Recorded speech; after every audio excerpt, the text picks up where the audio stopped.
तो हेलो दोस्तों, स्वागत है आपका एक और नई वीडियो में। आज का ये वीडियो बड़ा ही स्पेशल है, पता है क्यों? क्योंकि आज के इस वीडियो से ना हम एक नया चैप्टर स्टार्ट करने वाले हैं जो कि बहुत ही इंपॉर्टेंट चैप्टर है। ऐसे हल्के में मत लेना इस चैप्टर को। रेशो एंड प्रोपोर्शन है। देखो, परसेंटेज और रेशो कुछ ऐसे चैप्टर है ना, ये दो ऐसे चैप्टर हैं जो कि अरिथमेटिक समझने के लिए, अरिथमेटिक पूरा आपको पढ़ने के लिए, और इवन अरिथमेटिक पूरा एकदम मज़ा आने के लिए, अगर अरिथमेटिक में अगर आप चाहते हो कि आपको मज़े से एकदम पढ़ो, है ना, वो संघर्ष ना करना पड़े अरिथमेटिक को समझने के लिए, तो आपको परसेंटेज और रेशो एक ऐसे दो चैप्टर है ना जिन पे आपको काम करना पड़ेगा, और डेफिनेटली लग के काम करना पड़ेगा, मेहनत करनी पड़ेगी और एकदम अच्छे से इसको समझना पड़ेगा। इसीलिए और मैं भी अपनी तरफ से अपना फुल यहाँ पे हार्डवर्क करूँगा, फुल अपना यहाँ पे डेडिकेशन दूंगा। परसेंटेज को मैंने एकदम अच्छे से पढ़ाया है, वो आपने नहीं पढ़ा तो जाके पढ़ लेना, देख लेना मैंने कितनी अच्छे से वहाँ पे उसको समझाया है।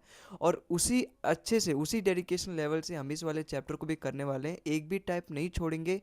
जितने टाइप सवाल में पूछे जाते हैं हम टोटली करेंगे। ये बिल्कुल नहीं देखूंगा कि मैं यहाँ पे कितने क्वेश्चंस करवा रहा हूँ, कितने नहीं करवा रहा हूँ, कौन सा टाइप हार्ड है, इजी है। इजी से लेके हार्ड तक जितने भी सारे टाइप्स पूछे जाते हैं वो सारे हम करने वाले हैं। तो ये जो अपना क्लास वन होने वाला है, और कई बच्चों की डिमांड होती है कि क्लास की पीडीएफ मिल जाए तो और भी बेटर होता है। देखो, पीडीएफ मैं मानता हूँ कि हाँ, पीडीएफ से पढ़ना बेकार है, लेकिन क्लास की पीपीटी, जैसे क्लास का जो पीडीएफ होता है ना, जैसे क्लास के जो नोट्स होते हैं, वो तो अगर मैं आपको रिकमेंड करूँ ना, तो जब आप क्लास देख रहे हो तो उसके साथ साथ ही बनाओ। क्लास की पीडीएफ भी मैं आपको दूंगा। इसकी जो लिंक है ना, ये हमारे टेलीग्राम चैनल पे मिल जाएगी, और मैं तो आपको कहता भी नहीं हूँ कि जाके टेलीग्राम पे ये वाला जो कीवर्ड है इसको सर्च करो, नहीं। मैंने यूट्यूब का ये जो वीडियो अपलोड होगा उसके डिस्क्रिप्शन में ही इसकी जो क्लास नोट्स की पीडीएफ है उसको भी मैं डायरेक्टली अलग एक सेपरेट लिंक जो कि पीडीएफ की रहेगी उसको अपलोड कर दूंगा, डाल दूंगा वहाँ पे। और इस क्लास का जो ये जो टेलीग्राम चैनल है उसका लिंक भी मैं वहाँ पे डाल दूंगा, तो आप जाके वहाँ पे डायरेक्टली, आपको कोई ढूंढना पड़ेगा नहीं, जाके चैनल नहीं सर्च करना पड़ेगा, आप वहाँ पे डायरेक्टली जाके पीडीएफ को सर्च कर लोगे। ठीक है, तो ये तो बताने की जरूरत है नहीं कि ये सारे अपना जो क्लासेस है एसएससी के, रेलवे के और दिल्ली पुलिस, ये जितने भी एग्जाम्स होते हैं, क्योंकि इन सब का सिलेबस जो होता है लगभग सेम से ही होता है, सेम टाइप से ये सवाल पूछे जाते हैं। बस ये सीजीएल में और जो अपना सीपीओ वगैरह होता है और दिल्ली पुलिस, उसमें थोड़े अच्छे लेवल के सवाल आते हैं। वही हो गया सीएचएसएल हो गया, एमटीएस हो गया, और रेलवे, इन सब में थोड़ा इजी लेवल कैलकुलेटिव उतना नहीं आता। ठीक है, हालांकि कभी कोई पूछ लेता है, लेकिन हाँ, मैं बोलना चाहूँगा कि ये जितने भी हम करने वाले हैं सभी अपने सभी एग्जाम्स के लिए बेनिफिशियल होंगे, क्योंकि हम अगर टॉप नोच जो टॉप वाला एग्जाम है जो कि अपना सीजीएल है, सीजीएल प्री और मेंस, अगर हम इसको टारगेट बनाए ना, तो हम हमारा जो सिलेबस है इसमें सब कुछ आ जाता है। अपना दिल्ली पुलिस आ जाता है, एनटीपीसी, रेलवे, इन सब में जितने मैथ्स आते हैं, एमटीएस, सीएचएसएल, सीपीओ, इन सब में जितने मैथ्स आते हैं ना, अगर आप इसकी तैयारी कर रहे हो ना, तो आप ये सारे एग्जाम्स को फोड़ सकते हो, क्योंकि सिलेबस सबका ही सेम है, और ये जो सीजीएल वाला है ये सबका बाप है। ठीक है, तो सब इसके नीचे आते हैं, तो इसके सामने सब झुक के रहते हैं। तो अगर आप इसको अपने हाथ में कर लो, इसको अंडर कर लो अपने, तो डेफिनेटली सारे अपने आप अंडर आ जाएंगे। ठीक है, तो बिना बतकई करे आगे चलते हैं। देखो, आज का जो चैप्टर है ratio chapter, ratio and proportion. Ratio and proportion, क्योंकि मैं सबसे पहले चैप्टर स्टार्ट करता हूँ तो उसके बारे में बताता हूँ, और मैंने बता दिया उसके बारे में कि एग्जाम में कितने सवाल आते हैं। देखो, परसेंटेज से और रेशो से, दोनों से आपको केवल एक एक ही सवाल देखने को मिल सकते हैं, एक एक सवाल देखने को मिलते हैं। फिर इस पे इतनी मेहनत क्यों? मैंने बताया, क्योंकि ये चैप्टर अगर आप कर लोगे ना, तो पूरा अरिथमेटिक आपको मज़ा आने वाला है, पूरा अरिथमेटिक चैप्टर पढ़ने में। ठीक है, तो कुल रही है रेशो और परसेंटेज क्यों इतना इंपॉर्टेंट है। अब बात करते हैं इन चैप्टर की इंट्रोडक्शन की। देखो, रेशो एंड प्रोपोर्शन आखिर होता क्या है? देखो, रेशो, सबसे पहले समझ लो, जो रेशो होता है ना, वो एक्चुअली किसी एक नंबर के बीच में नहीं निकालते हम, दो नंबर, तीन नंबर, चार नंबर, या फिर उससे अधिक नंबर के बीच में हम निकालते हैं। जैसे मैं आपसे पूछूं 10/25 है, 10/25। अब ये जो बीच में ये जो दो हमने जिसे कोलन बोलते हैं इंग्लिश में, अब इसी को बोलते हैं रेशो, मैथ में इसे रेशो बोलते हैं। अब अगर ये दो बार लग जाए ना, तो इसे हम बोलते हैं प्रोपोर्शन। देखो, दोनों मतलब मैं बताऊंगा, रेशो मतलब क्या होता है, प्रोपोर्शन मतलब क्या होता है। हालांकि प्रोपोर्शन हम थोड़ा सा आगे पढ़ेंगे चैप्टर के आगे, पहले हम रेशो पे थोड़ा सा फोकस करेंगे, क्योंकि रेशो से ही आप प्रोपोर्शन यहाँ पे समझ पाओगे। ठीक है, अब देखो रेशो क्या होता है। सबसे पहले, रेशो किसी भी दो नंबर के बीच में उनका सिंपलेस्ट फॉर्म, सिंपलेस्ट फॉर्म का मतलब, जैसे ये 10 मैंने 25 लिया है, तो एक ऐसा नंबर जो दोनों को काटते और इनको सिंपल फॉर्म में बना दे ताकि वो अब फर्दर ना कट पाए। जैसे मैं अगर इनको काटूँ, दोनों को काटूँ, काटना तो आता ही होगा, इतना भी मैं नहीं समझता कि आप एकदम नीचे ही लेवल हो, ग्राउंड के नीचे ही हो, ठीक है। अगर काटना भी सीखना चाहते हो तो देखो सेम नंबर से ही काटते हैं, दोनों सेम नंबर्स काट रहे हैं 5 से, तो 5 2 10 और 5 5 25। अब ये जो 2:5 है ना, अब मैं इसको आगे और नहीं काट सकता, तो ये क्या हो गए, ये रेशो हो गई। सिंपलेस्ट फॉर्म को ही हम रेशो बोलते हैं, किसी भी दो नंबर के बीच में जो सिंपलेस्ट फॉर्म होता है उसी को हम रेशो बोलते हैं। अब जैसे मैं आपसे पूछूं 45 और रेशो 180 है, ये भी अपने आप में रेशो है। अगर मैं पूछूं जैसे 45 और 180 है, इनका बीच का रेशो क्या होगा, तो रेशो देखो यहाँ पे 45 एक कम 45, 45 चौका 180, तो 1:4। 1:4 इसका क्या है, सिंपलेस्ट फॉर्म है। एक बात और समझ जाओ, देखो रेशो एक ऐसा चीज होता है ना जिसको आप मल्टीप्लाई या फिर डिवाइड करो, ये दोनों इन दोनों के तो दोस्त हैं, इन दोनों के दोस्त हैं, मतलब ये जो दोस्त हैं अगर इन दोनों के साथ जुड़ जाएं, जो रेशो है, अगर मैं किसी भी सेम नंबर से दोनों तरफ मल्टीप्लाई या फिर डिवाइड करूं, सपोज मैं दोनों तरफ 2 से कर रहा हूं, तो मेरे रेशो पे एकदम तन्नक सा भी फर्क नहीं पड़ेगा। देखो करके देख लो, 2 से 2 एज इट इज कट ही जाएगा, करके क्या देखना, 2 से 2 ऐसे ही कट ही जाएगा, रेशो कट ही जाता है, आमने सामने वाले जो रेशो होते हैं 2 से 2 ऐसे ही कट जाएगा, तो मेरा बाद में भी जो 1:4 ही आएगा। लेकिन वहीं पे अगर आप प्लस माइनस करोगे, मतलब एडिशन या सब्ट्रैक्शन करोगे, तो आपके रेशो में डेफिनेटली चेंज आएगा, उनसे इनकी बिल्कुल नहीं पड़ती है। जैसे यहाँ पे 45 है, यहाँ पे 180 है, मैं दोनों तरफ अगर 5 5 प्लस करूँ, इधर भी मैंने 5 प्लस किया, प्लस कर लो माइनस कर लो जो मर्जी है, ठीक है, तो प्लस कर लो चाहे माइनस कर लो, मैंने दोनों तरफ सेम ही नंबर प्लस करना पड़ेगा माइनस करना पड़ेगा, मैथ्स का यही रूल है। जो काम मैं एलएचएस में करता हूँ वही काम मैं आरएचएस में करूँगा, मैं तभी अलाउड है वो मेरे लिए, तभी मैं परमिशन है मेरे पास, तभी उसका पास है, ठीक है। तो अब मैंने अगर ये दोनों तरफ 5 5 प्लस किया, तो ये कितना हो जाएगा 50, और ये कितना हो जाएगा 185। देखो पहले इन दोनों का रेशो कितना आता है, 1:4। अब दोनों तरफ 5 5 मैंने ऐड कर दिया, इसका मतलब अब भी 1:4 ही आना चाहिए ना। अब देखो ये कितने बार में जाएगा, 5 से 10 बार में जाएगा, 5 से 37 बार में जाएगा। क्या ये 10:37 1:4, दोनों में ज़मीन आसमान का फ़र्क है। तो प्लस और माइनस करने पे मेरे रेशो में बहुत ही बड़ा गैप आ जाता है, ज़मीन आसमान का अंतर आ जाता है। तो प्लस माइनस से मेरे रेशो पे बहुत फ़र्क पड़ता है, लेकिन मल्टीप्लाई और डिवाइड अगर मैं दोनों तरफ सेम नंबर से करूँ तो मेरे रेशो पे कोई भी फ़र्क नहीं पड़ता। इवन मैथ्स में हम कई बार ऐसे कर भी लेते हैं, जैसे ये 4/5 है, तो हम ऊपर कई बार ऐसे ऐसे मल्टीप्लाई कर लेते हैं ना, ऊपर सेम नीचे, ऊपर और नीचे में सेम नंबर से मल्टीप्लाई कर देता हूँ। अगर आपने थोड़ी बहुत भी मैथ अच्छे से पढ़ी है तो आपको ये याद होगा, हम ऊपर नीचे सेम नंबर से मल्टीप्लाई कर लेते हैं अपना आंसर लाने के लिए। तो ऊपर क्या जाता है 8:10, कहीं भी मुझे अगर 10 बनाना हो तो मैं ऊपर नीचे सेम ऐसे मल्टीप्लाई कर देता हूँ। तो 2 अगर मैं नीचे मल्टीप्लाई करता हूँ तो 2 से ही मुझे ऊपर भी करना पड़ता है, ठीक है। क्यों, क्योंकि ऊपर एज इट इज़ कट जाएंगे तो मेरे आंसर पे कुछ ज़्यादा फर्क नहीं पड़ेगा, लेकिन मुझे 8 नीचे 10 लेकर आना होता है, तो मैं ऐसा काम करता हूँ, ठीक है। मैथ में इतना अलाउड होता है, लेकिन प्लस माइनस नहीं कर सकता। तो ये वही वाला खेल है कि मैं मल्टीप्लाई और डिवाइड करूँ रेशो में, तो कोई मेरे रेशो में फ़र्क नहीं पड़ता। एक बात और समझ जाओ, देखो जैसे ये 4:5 है ना, मैंने यहाँ पे 4:5 है ना, इसी को मैं अपॉन में लिखता हूँ 4/5, ठीक है। तो ये तो एकदम रेशो का बेसिक हुआ। अब देखो प्रोपोर्शन क्या होता है, प्रोपोर्शन देखो, प्रोपोर्शन जैसे मैं यहाँ पे एक चीज़ लिखता हूँ 3:9, और यहाँ पर मैं लिखता हूँ 27:81। अब प्रोपोर्शन का मतलब क्या है, प्रोपोर्शन का मतलब देखो यहाँ पे क्या होता है, जो रिलेशन इन दोनों में है ना, वही रिलेशन इन दोनों में होना चाहिए। जैसे ये 3 का 3 गुना है और ये 27 का 3 गुना है, इसका मतलब प्रोपोर्शन यही होता है, जो इसका 3 गुना है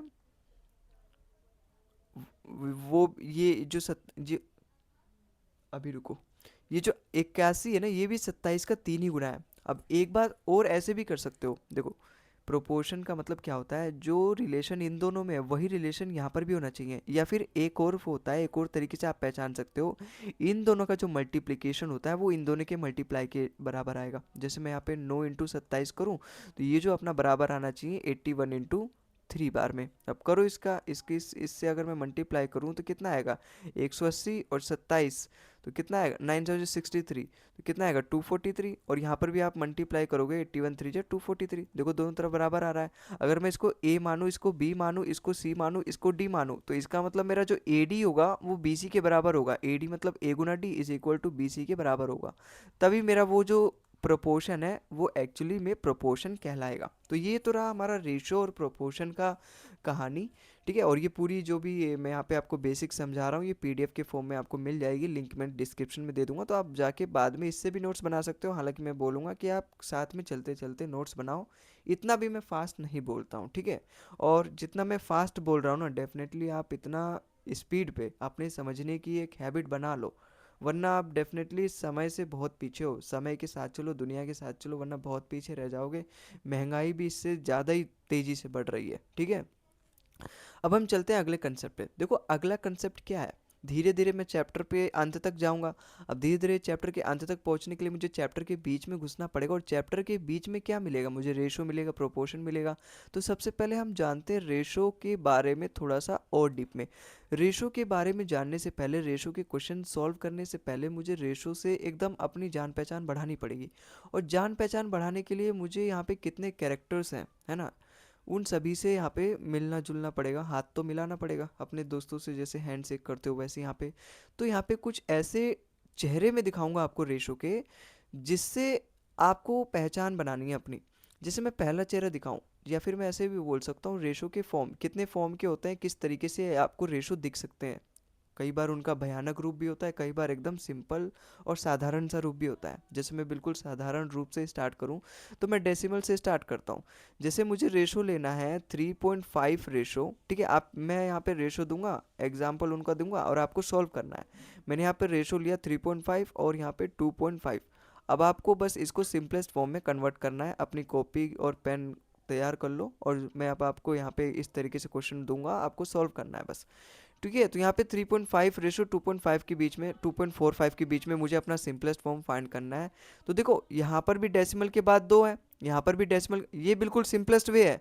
अभी मैंने जो ये आपको बताया ना, ये 2:5, ये 10:25, उसी तरीके से तो है यहाँ पे क्या अलग है, बस यहाँ पे थोड़ा सा डेसिमल है। डेसिमल एग्जाम देखो यहाँ पे तो मैंने बिल्कुल सिंपल है, लेकिन इसी तरीके से डेसिमल दे देगा वो, यहाँ पे 5.3 दे देगा, 5.4 दे देगा। मैं आपको समझाने के लिए यहाँ पे थोड़ा सा सिंपल ले रखा है, ठीक है। तो इसी तरीके से यहाँ पे डरावना वो डेसिमल दे सकता है। तो डेसिमल से भी, डेसिमल देख के कई बार बच्चे घबरा जाते हैं ना, इसीलिए एग्जामिनर हमारे साथ खेलना चाहता है। अब देखो यहाँ डेसिमल के बाद 2 डिजिट है। अब यहाँ पर भी, यहाँ यहाँ देखो, यहाँ डेसिमल के बाद 2 डिजिट है, तो यहाँ पर भी मैं डेसिमल के बाद 2 डिजिट बना दूंगा, यहाँ पे 50 कर दूंगा, ठीक है। अब दोनों तरफ अगर मैं यहाँ पे डेसिमल हटाऊंगा तो दोनों से कट जाएगा, क्योंकि इसका मतलब यही है ना, नीचे अपन 100, यहाँ पर भी नीचे 100 है, तो 100 से 100 कट जाएगा। अब मैं इन दोनों के बीच का रेशो जो है बिल्कुल सिंपली ले सकता हूँ। 5 से जाएगा ये 70 बार में, 5 से कितने बार में जाएगा, 5 4 जो 20, 5 9 जो 45, फिर से 7 से कट सकता है, 7 10 जो 70, 7 7 जो 49। इसका मतलब इनका जो सिंपलेस्ट रेशो है एक्चुअली 3.5 और 2.45 के बीच में क्या रेशो आया, 10:7। 10:7 वो एक ऐसा नंबर है जिसकी मैं अगर किसी सर्टेन नंबर सपोज x से मल्टीप्लाई करूँ, तो मैं अपना ये वाला नंबर अचीव कर सकता हूँ। इसका मतलब यही होता है, ये 10:7 इनका जो है सिंपलेस्ट फॉर्म है, ये 3.5:2.45 का, ठीक है। आई होप आपको सवाल समझ में आया होगा, और ये टाइप भी समझ में आया होगा। जब भी आपको इस तरीके से दिख जाए तो आपको कैसे सॉल्व करना है। अब मैं आपको दूसरा कैरेक्टर से मिलवाता हूँ, जिसका नाम क्या है, कैली। कैली, है ना, ऐसे ही समझो। कैली दूसरा कैरेक्टर क्या है, देखो दूसरा कैरेक्टर एग्जामिनर एकदम अच्छा खासा जानता है कि बच्चे केवल डेसिमल देख के नहीं डरते, बच्चे फ्रैक्शन से भी डरते हैं। तो फ्रैक्शंस को इंट्रोड्यूस कराता है। और फ्रैक्शन सपोज मैं मान के चलता हूँ, सपोज आपके पास 2 नंबर है, कोई भी ए और कोई भी बी, है ना, A/B आपको फाइंड करना है। और मैंने ए की वैल्यू कितनी दे दी आपको, सपोज ए की वैल्यू दे दी मैंने 4/5, और बी की वैल्यू दे दी मैंने आपको 6/7 दे दी। तो आपको A/रेशो फाइंड करनी है। देखो यहाँ पर तो 2 ही रेशो है, अभी मैं आपको 3 रेशो से भी रूबरू कराऊंगा। 3 रेशो जब आपको मिल जाए, A/B/C, तब आप कैसे उनके बीच का रेशो फाइंड करोगे। देखो अभी तो 2 रेशो हैं, तो जब भी आपको 2 रेशो दिख जाए ना, तो उनको सिंपली आपको, जैसे ये मुझे A/B फाइंड करना है, तो सिंपली आपको इन दोनों का क्रॉस मल्टीप्लिकेशन कर देना है। 7 4 से कितना आएगा 28, और 6 5 जो 30, तो ये आ जाएगा अपना A/B की वैल्यू। सिंपली आपको जो अगर 2 फ्रैक्शन दिखे तो आपको क्रॉस मल्टीप्लिकेशन करना है, तो आपको A/B मिल जाएगा। आप इसको फर्दर सिंपल फॉर्म में कन्वर्ट कर सकते हो। 2 से दोनों कट रहे हैं, 2 से 14 बार में, 2 से 15 बार में, तो 14:15 क्या हो जाएगा अपना A/B आ जाएगा, ठीक है। तो आई होप आपको समझ में आया होगा।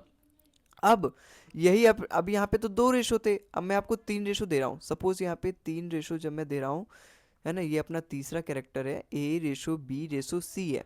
सपोज मैंने ए की वैल्यू कितनी यहाँ पे दे दिया आपको, 7/8 दे दिया। बी की वैल्यू कितनी है, बी की वैल्यू मैं आपको दे देता हूँ 5/12, सी की वैल्यू मैं आपको कितना दे देता हूँ 4/15। अब आपको फाइंड करना है ए रेशो बी रेशो सी, ठीक है, सी, ये अपना ए की वैल्यू, बी की वैल्यू, सी की वैल्यू, तो ए रेशो बी रेशो सी फाइंड करनी है। अब देखो रेशो क्या होता है, रेशो एक सिंपलेस्ट फॉर्म होता है, सिंपलेस्ट फॉर्म, उसके नीचे तो कुछ नहीं होता। इसका मतलब यहाँ पे जो नीचे है मुझे यहाँ पे गायब करना पड़ेगा। भाई जब अपने पास दो रेशो थे तो मैं सिंपल क्रॉस मल्टीप्लिकेशन करके फाइंड कर लेता था, लेकिन जब तीन रेशो है तब मैं इन तीनों की यहाँ पे नीचे वाली जो डिजिट है इसको कैसे गायब करूँगा। इसको गायब करने के लिए मेरे पास एक मंत्र है जिसका नाम हमें मैथ्स में क्या बोलते हैं, एलसीएम। एलसीएम एक ऐसा कॉमन मल्टीपल होता है तीनों ऐसे नंबर का, तीनों नंबर का एक सबसे छोटा सा मल्टीपल जो तीनों नंबर से कंप्लीटली डिवाइड हो जाए। जब मैं इनका एलसीएम लूँगा कितना आएगा, 120 आएगा। तो जब मैं इन तीनों का एलसीएम लूँगा तो 120 आ रहा है। अब 120 के मैं इन तीनों नंबर से एक एक बार डिवाइड कर दूंगा, 8 से कितने बार में जाएगा, 15 बार में, और इस 15 की मैं 7 से मल्टीप्लाई कर दूंगा तो मुझे ए की वैल्यू मिल जाएगी जो कि कितना आएगा, 15 सत्ते 105। फिर मैं इसको 12 से डिवाइड करूंगा, कितने बार में जाएगा, 10 बार में, 10 की जब मैं 5 से मल्टीप्लाई करूंगा तो कितना आएगा, 50। और फिर मैं इसको 15 से डिवाइड करूंगा, 8 बार में जाएगा, 8 4 जा 32। इसका मतलब ए रेशो बी रेशो सी मेरे को यहाँ पे क्या मिल गया, 105 रेशो 50 रेशो 32। तो ये मेरे को मिल गया अपना आंसर। ठीक है, तो आई होप आपको ये समझ में आया होगा किस तरीके से आपको तीन अगर फ्रैक्शन दिख जाए तो उनके बीच में रेशो फाइंड करना है। और डेफिनेटली इन सब का नोट्स बनाते जाओ, अच्छे से पढ़ते जाओ, कान खोल के आँख खोल के एकदम अच्छे से पूरा यहाँ पे ध्यान लगाओ। जो भी आप अगल बगल देख रहे हो, ठीक है, देखना बंद कर दो, अपना पूरा 100% यहाँ पे फोकस करो, क्योंकि ये सारे एक तरीके से मैं आपको टाइप नहीं बता रहा, एक तरीके से आपको सवाल बता रहा हूँ। ठीक है, इसी तरीके से डायरेक्टली सवाल इस पे आ जाता है, बस डाटा चेंज होके। अब ये देखो अगला चौथा कैरेक्टर अपना क्या है, चौथा आपको किस तरीके से आपको रेशो में यहाँ पे क्वेश्चन दिख सकते हैं। चौथा आपको इस तरीके से भी दे सकता है, जैसे ए रेशो बी दे देगा और फिर बी रेशो सी दे देगा और फिर आपसे पूछ लेगा ए रेशो बी रेशो सी बताओ। ठीक है, अब जैसे मैं यहाँ पे एग्जांपल के तौर पे ए रेशो बी ले लेता हूँ 5:7 और बी रेशो सी ले लेता हूँ अपना 3:4। तो ये मैंने दो यहाँ पे ये ले लिया, ए रेशो बी और बी रेशो सी। अब देखो इसको कैसे सोल्व करते हैं। अब इसको सोल्व करने के लिए इन दोनों रेशो पे ध्यान दो, यहाँ पे ए रेशो बी है, यहाँ पे बी रेशो सी है। देखो दोनों दोनों एक्चुअली आपस में दोनों जुड़ेंगे तभी तो ए रेशो बी रेशो सी आएगा, इन दोनों रेशो को जोड़ना पड़ेगा। इन दोनों को रेशो को जोड़ने के लिए एक ही चीज़ है यहाँ पे, मैं बी, बी दोनों में कॉमन है। इसका मतलब मैं अपनी नज़र यहाँ पे बी पे लाइन मारूंगा मैं केवल। अब बी पे लाइन मारूंगा तो यहाँ देखूंगा, यहाँ तो इसका चेहरा अलग है और यहाँ इसका चेहरा अलग है, भाई यहाँ पे दोनों डबल रोल कैसे खेल रहा है। तो मैं इसको कान पे इसकी कनपट्टी मारूंगा एक और इसको सीधा बनाऊंगा, एक ही लाइन पे लेकर आऊंगा। मतलब मैं कहना चाहता हूँ यहाँ पे कि यहाँ पे देखो बी और यहाँ पर भी बी है, बाहर से इसका चेहरा सेम है यहाँ पे, लेकिन यहाँ तो इसकी अलग अलग वैल्यू है, तो दोनों जगह मैं इसकी सेम वैल्यू बनाऊंगा। तो दोनों का एलसीएम लूंगा, दोनों का एलसीएम लूंगा, 7 3 21। तो यहाँ पर भी इस 7 को मैं 21 बनाऊंगा। जब मैं इसको यहाँ 21 बनाऊंगा ना तो ए अपने आप लाइन पे आ जाएगा और ऐसे ही सी अपने आप लाइन पे आ जाएगा। 7 को 21 बनाने के लिए मैं यहाँ पे 3 से मल्टीप्लाई करूँगा और यहाँ पे 3 को 21 बनाने के लिए यहाँ पे 7 से मल्टीप्लाई करूँगा। तो यहाँ पे क्या है, बी को मैं यहाँ पे सेम बनाना होता है बस। जिस तरीके से यहाँ दोनों जगह बी सेम है वैसे मैं यहाँ पे जब बी को सेम बनाऊंगा तो मेरा ए की वैल्यू भी आ जाएगी, फिर बी भी आ जाएगी, सी भी आ जाएगी। तो ए रेशो बी रेशो सी मेरा यहाँ पे डायरेक्टली निकल जाएगा बिना ज़बरदस्ती किए। तो जब मैं 7 की 3 से मल्टीप्लाई करूँगा 21 आएगा और जब मैं 5 से इसकी मल्टीप्लाई करूँगा तो 15। तो ये कितना आ गया, 15:21। और यहाँ पे जब मैं इससे मल्टीप्लाई करूँगा 7 3 21 और यहाँ पे 7 4 28। तो अब आप देखोगे दोनों तरफ मेरा जो यहाँ पे b की वैल्यू क्या है, सेम है। इसका मतलब अब मैं इसको डायरेक्टली ये जो अपना रेशो है दोनों आपस में कनेक्ट हो गया, तो ए रेशो बी रेशो सी हमारा यहाँ पे क्या आएगा, 15:21:28। ठीक है, तो ये अपना सिंपलेस्ट फॉर्म है, देखो आप इसको फर्दर नहीं काट सकते। तो अपना ए रेशो बी रेशो सी की वैल्यू कितनी आ गई, 15:21:28। ठीक है, तो आई होप आपको ये समझ में आया होगा। अगले टाइप पे हम चलते हैं, ये अपना फोर्थ टाइप था। अब देखो कई बार आपको केवल ए रेशो बी रेशो सी देखने को ही नहीं मिलता, आपको कई बार ये भी इसमें भी खेल खेल जाता है, वो कई बार इसमें भी तीन तरह के दे देता है। जैसे अभी क्या था, ए रेशो बी मैंने आपको दिया, ए रेशो बी और फिर बी रेशो सी, और यही मैंने दिया था। लेकिन कई बार एग्जामिनर डी तक पहुंच जाता है, उंगली उसको पकड़ा वो पहुंचा पकड़ लेता है, ए रेशो बी है बी रेशो सी है तो वो सी रेशो डी भी दे देता है, और लास्ट में आपसे क्या पूछ लेगा, ए रेशो डी। ठीक है, इस तरीके से वो पूछ लेता है और डायरेक्टली इस पे सवाल आए हैं, डायरेक्टली सवाल आए हैं प्री में, ठीक है। और ये ऐसे सवालों में कोई बिल्कुल दम नहीं होता, आप बिना पेन उठाए कर सकते हो। देखो कैसे कर सकते हो, A/B, B/C और C/D, देखो कैसे कर सकते हो। मैं यहाँ पे कुछ एग्जांपल के तौर पे यहाँ पे कुछ नंबर ले लेता हूँ। सपोज A/B अपना कितना है 4/5, B/C कितना है अपना 11/12, और यहाँ पे C/D कितना है अपना 25/33। ठीक है, यहाँ पे मैंने C/D ले लिया। ठीक है, B/C अपना यहाँ है। ठीक है, अब मुझे A/D की वैल्यू फाइंड करनी है। देखो एक्चुअली में रेशो मैंने आपको क्या बताया था, रेशो में कुछ और नहीं होता, ये A/B है। जब मैं इन तीनों को जब मैं कनेक्ट करूंगा तो इसका मतलब ये है कि इस वाले रेशो से इसकी मल्टीप्लाई, इसकी जब मैं मल्टीप्लाई, अब B/C क्या है मतलब B/C, ऐसी C/D क्या है C/D। तो देखो C से C कट गया, B से B कट गया, तो लास्ट में मेरे को A/D ही तो बचेगा, और तो कुछ बचेगा ही नहीं। इसका मतलब इधर भी ये जो B से B कट जाएगा, C से C कट जाएगा, तो अपना डायरेक्टली जो आंसर आएगा ना वो A/D ही आएगा। अब इधर भी मैं वही करूँगा, जो ये राइट साइड वाले में है, जो ये लेफ्ट साइड में है, लेफ्ट और राइट साइड में अगर मैं अपोजिट साइड देखूंगा कुछ कट रहा है तो काट सकता हूँ। 4 से कट जाएगा 3 बार में, 5 से कट जाएगा 5 बार में, और 11 से कट जाएगा 3 बार में। अब जो ये यहाँ पे एक लाइन में आती है, ये एक लाइन में आती है, इनकी आपस में मल्टीप्लाई कर देते हैं। यहाँ तो कुछ नहीं बचा 1, यहाँ पर भी 1 ही बचा, यहाँ पे 5 बचा, तो यहाँ पे ये 5 आ जाएगा, यहाँ पे 1 बचा, और यहाँ पे 3, और 3 3 जा 9। इसका मतलब A/D की वैल्यू मेरी कितनी आ गई 5/9 आ गई। ठीक है, तो आई होप आपको ये सवाल समझ में आया होगा, और ये टाइप भी आपको समझ में आया होगा। ये अपना यहाँ पे कौन सा टाइप था, पांचवा टाइप है ये। ठीक है, पांचवा कैरेक्टर है अपना। अगर मैं आपसे यहीं से पूछूं, यहाँ तो सपोज मैंने सिंपल तरीके से पूछा है कि A/D क्या है, लेकिन वही मैं आपसे पूछूं A/B/C/D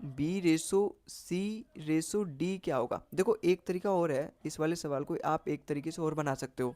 यहाँ पर तो मैंने आपको एलसीएम लेके बताया किस तरीके से आप दोनों चेहरों को सेम बना के कैसे कर सकते हो, लेकिन इसका एक और तरीका है, आप इसको डायरेक्टली एक दूसरा तरीका भी इसका जान लो। अभी मेरे को याद आया, A/B/C है। अब इसमें A/B कितना दे रखा है 5/7 दे रखा है, B/C कितना दे रखा है 3/4।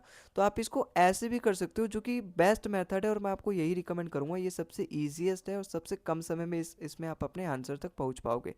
तो A/B अपना दे रखा है 5/7, B/C अपना 3/4 दे रखा है, यही यही तो दे रखा है।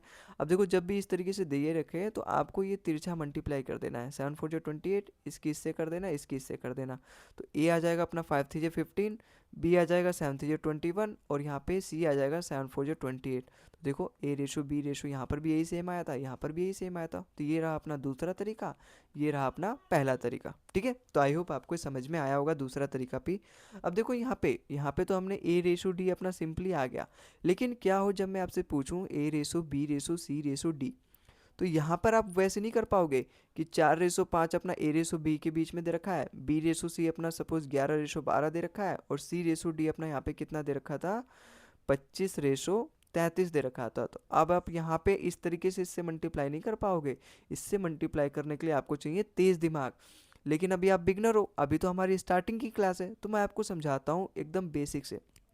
देखो A/B/C/D, मुझे जब भी इस तरीके से सवाल अपना टाइप दिख जाए, इसको आप छठा टाइप ले लो, छठा कैरेक्टर है, थोड़ा सा डेंजरस कैरेक्टर है ये। अब इस तरीके से आपको दिख जाए, हालांकि ऐसे बहुत कम आते हैं, लेकिन आपको पता होना चाहिए आ भी जाते हैं। ठीक है ना, किसी का कोई भरोसा नहीं, और रिस्क हमें क्यों लेना, जब हम बिल्कुल जीरो से सीख रहे हैं तो हम हर एक चीज़ को कवर करेंगे। तो यहाँ पे A/B/C/D मुझे फाइंड करना है। अगर A/B दे रखा है, B/C दे रखा है, C/D दे रखा है, तो देखो कैसे फाइंड करते हैं भाई। A/B दे रखा है मुझे 4/5 है। एक्चुअली A/B/C/D फाइंड करने के लिए यहाँ पे जितने भी नंबर होते हैं इन सब का आपस में मल्टीप्लाई, यहाँ पे जितने भी नंबर आएंगे वो उन सब का आपस में मल्टीप्लाई, यहाँ C की वैल्यू जितनी भी आएगी आपस में मल्टीप्लाई, D की जितनी मल्टीप्लाई आपस में मल्टीप्लाई, वही आएगा यहाँ पे A/B/C/D। तो यहाँ पे मुझे क्या करना पड़ता है, A/B अगर 4/5 है तो इधर देखो 5 है। अब इधर तो कुछ नहीं है ना, इधर तो कुछ नहीं है, तो ये जो अपना 5 है ना, ये अपना यहाँ पे डाका डालेगा, अपना एरिया बनाएगा, अपनी संगति अपने तरह के लोग यहाँ पे छोड़ देगा।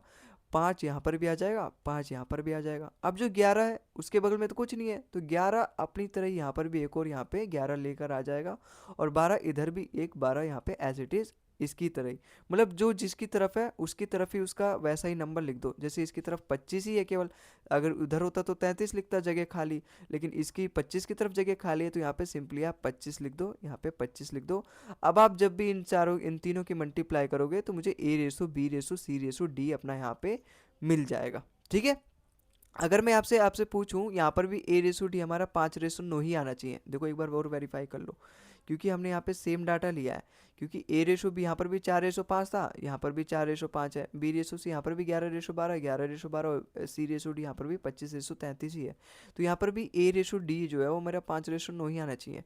देखो मैं इन दोनों को भूल जाऊँ ए रेशो डी फाइंड करने के लिए, तो मैं ए रेशो डी पे अगर मैं फोकस करूँ, तो देखो 11 से चल जाएगा ये 3 बार में, 5 से चल जाएगा ये 5 बार में, और ये 4 से चल जाएगा अपना 3 बार में। तो अगर आप अब भी मल्टीप्लाई करोगे तो ए रेशो डी कितना आ रहा है, 5:9 ही आ रहा है। ठीक है, तो यहाँ से भी आप चाहे वैसे करो चाहे ऐसे करो, अपना ये रेशो नहीं बदलने वाला। मैंने आपको बताया ना, मल्टीप्लाई डिवाइड करोगे तो आपका रेशो में रद्दी भर फर्क नहीं पड़ने वाला। तो ये रहा अपना छठा कैरेक्टर। अब एक और कैरेक्टर से मैं आपसे मिलवाता हूँ, जो कि अच्छा है और जो कि एग्ज़ाम में आता है। ठीक है, और ये जितने भी टाइप में आपको समझा रहा हूँ, जितने भी फॉर्म समझा रहा हूँ, ऐसे ये हल्के मत लेना। मैं पहले भी आपको बता चुका हूँ स्टार्टिंग में, डेफिनेटली ये सारे इंपॉर्टेंट है। कोई अगर डायरेक्टली नहीं पूछा जाएगा तो किसी दूसरे सवाल के बीच में आपको वो करना पड़ जाएगा। अब जैसे अपना सातवां किस तरीके से आपको रेशो दिख सकता है, सपोज़ मैं यहाँ पे आपको एक डाटा देता हूँ, इफ़ 3a = 5b = 4c। तो आपको देखो इस तरीके से दे रखा है। अब आपको यहाँ पे फाइंड करना है a:b:c, इन तीनों के बीच में आपको रेशो फाइंड करना है। तो जब भी आपको इस तरीके से दिख जाए ना, तो आपको तो a:b:c फाइंड करना है। इसका मतलब ये जो कोफिशिएंट है यहाँ पे हटाना पड़ेगा। अब यहाँ से हटाने के लिए मैं सपोज इसको मान लेता हूँ, सपोज ये किसी भी नंबर के बराबर है, सपोज ये x के बराबर है, मैंने मान लिया है ना। ये 3a अपना 5b के बराबर है, 5b अपना 4c के बराबर है, ये तीनों किसके बराबर है, मैंने मान लिया x के बराबर है। तो यहाँ से अपनी a की वैल्यू कितनी आएगी, x/3। बिल्कुल। यहाँ से अपनी b की वैल्यू कितनी आएगी, x/5। यहाँ से अपनी b की वैल्यू कितनी आएगी, x/5। और यहाँ से अपनी c की वैल्यू कितनी आएगी, x/4। तो यहाँ से a:b:c क्या आ गया अपना, x/3, x/5 और x/4। देखो x x तो आपस में कट ही जाएगा ना, x x आपस तो में कट ही जाएगा ना। तो मैं यहाँ पे x लेट ही नहीं करूँगा। मैं यहाँ पे देखो, ये तो पहली बार मैं समझा रहा हूँ, इसलिए मैंने आपको यहाँ पे x लेके समझाया। लेकिन जब आप आगे से आज के बाद अगर दिख जाए ना इस तरीके से, तो आप वहाँ पे डायरेक्टली n1 मान सकते हो, n1 मान सकते हो। तो 1 मानने से क्या है ना, डायरेक्टली यहाँ पे देखो कटने के बाद 1 ही आ रहा है, तो आपको डायरेक्टली वहाँ पे कुछ काटना नहीं पड़ेगा, जिसमें आपके 2 सेकंड बच जाएंगे। तो केवल आप 1 मान लेना, तो यहाँ पे a:b:c अपना डायरेक्टली आ जाएगा। अब मैंने आपको समझाया है, जब भी इस तरीके से आपको फ्रैक्शन आ जाए तो आपको उसका रेशो फाइंड करने के लिए तीनों का एलसीएम लेते हैं, जो कि यहाँ पे कितना आएगा, 5 4 23 या 60। भाई तीनों आपस में को प्राइम है, तो तीनों का मल्टीपल ही उसका एलसीएम आएगा, 60 आएगा। अब एक एक बार एक एक रेशो से इसको डिवाइड कर दो 60 को, तो a:b:c मुझे यहाँ पे मिल जाएगा। अगर मैं 1:3 से 60 की मल्टीप्लाई करूँ, 3 से कितने बार मिल जाएगा, 20। और उसकी अगर मैं इससे मल्टीप्लाई कर दूँ तो a मिल जाएगा, तो 20 आया। अब 5 से अगर मैं इसको डिवाइड करूँ 12, तो मुझे b मिल जाएगा। अगर मैं इस वाले से मल्टीप्लाई करूँ, क्योंकि मुझे b चाहिए, तो इस वाले b 12 से मल्टीप्लाई करूँगा। 4 से अगर मैं इसको डिवाइड करूँ, डिवाइड ही होगा 4 से 15 बार में, 15 की अगर मैं इससे मल्टीप्लाई करूँ तो 15 आएगा। तो a:b:c मेरा यहाँ पे क्या आ गया, 20:12:15। ठीक है, तो जब भी आपको इस तरीके से डाटा दिख जाए, आप इसको इस तरीके से भी सॉल्व कर सकते हो। ठीक है, या फिर आप देखो एक तरीका और है इस सवाल को सॉल्व करने के, एक तरीका और है। मैं तो कहूँगा ही नहीं कि आप इसको पहले इस वाले फॉर्म में कन्वर्ट करो फिर आप उसका एलसीएम लेके इस तरीके से करो। देखो जब भी आपको इस तरीके से डाटा दिख जाए, सपोज 3a = 5b = 4c है, आप इन डायरेक्ट अगर देखो ये तीनों नंबर आपस में सिंपलेस्ट फॉर्म है ना, तो इन तीनों का ही आप एलसीएम ले लो। सिंपल हो चाहे ना हो, आप इसमें सिंपल हो चाहे एलसीएम पे कोई फर्क नहीं पड़ने वाला। इन तीनों का एलसीएम कितना है, 20 है, और 5 4 23 है, 60 है। तो आप इसको 60 के बराबर ही मान लो। तो यहाँ से a की वैल्यू कितनी आएगी, जब मैं इस 3 की 60 से डिवाइड करूँगा, है ना भाई। एक्चुअली में तीनों आपस में बराबर है, तो मैं इसको ऐसे लिख सकता हूँ, 3a = 60, 5b = 60 और 4c = 60। तो यहाँ से a की वैल्यू कितनी आएगी, जब ये 3 नीचे जाएगा तो a की वैल्यू कितनी आएगी, 20। मुझे a:b:c चाहिए, तो यहाँ से b की वैल्यू कितनी आएगी, 5 से 12 बार में जाएगा, तो b की वैल्यू कितनी आएगी, यहाँ पे 12 आएगी। यहाँ से c की वैल्यू कितनी जाएगी, जब ये 4 से 15 बार में जाएगा, तो यहाँ से c की वैल्यू कितनी आएगी, 15 आएगी। तो a:b:c कितना है यहाँ पे, 20:12:15। देखो यहाँ पर भी तो वही आया, पहले तरीके से मेरा भी यही आया। लेकिन दूसरा तरीका अपना एकदम अच्छा तरीका है, कम समय में आ जाएगा और डायरेक्ट आ जाएगा।